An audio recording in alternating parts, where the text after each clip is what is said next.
estime en moyenne qu'un bébé va utiliser 5000 couches avant de devenir propre. Alors il y a le côté éco, oui c'est beaucoup. Moi j'ai l'impression que c'était vachement plus. Vous aussi, mais non, en moyenne c'est 5000 couches, peut-être que les notes c'était beaucoup plus, peu importe.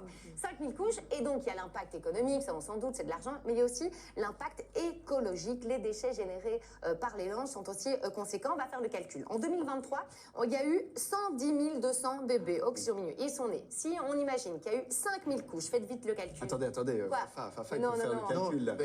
Moi je suis dyscalculique, mais donc ça fait 550 millions. Ça fait 551 millions de couches, c'est juste énorme. Alors, pour lutter contre ces déchets, on imagine c'est énorme, il y a une entreprise flamande qui a mis en place des couches recyclables. C'est pas des couches jetables, on parle sur des couches recyclables. C'est Manon de Grève qui nous propose la visite.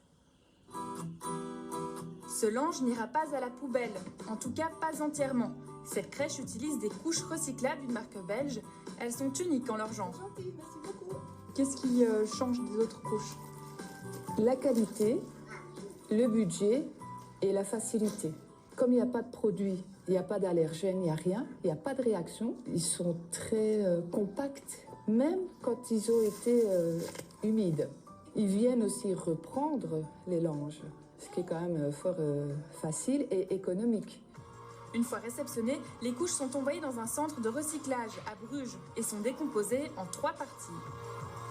Première partie, ce sont des plastiques, polyéthylène. La deuxième partie, ce sont les matériaux organiques. Et puis, on a encore les polymères. Ça veut dire que l'arrière du couche, on retire ça à 100%. Et aussi les scratchs, parce que ça aussi, c'est un peu de plastique dedans. Le plastique de la couche est ensuite transformé en granulés pour fabriquer des bacs. Cela aurait permis de recycler l'équivalent de 200 000 sacs poubelles de déchets liés aux couches chaque année. Aujourd'hui, on met notre focus sur les plastiques, parce qu'on a remarqué dans les études qu'on a fait que le plus d'impact qu'on a sur l'environnement, c'est de recycler les plastiques d'abord. Les matériaux organiques et les polymères, ça passe encore par un incinérateur aujourd'hui, parce qu'on est en train de développer aussi un système pour recycler les matériaux organiques.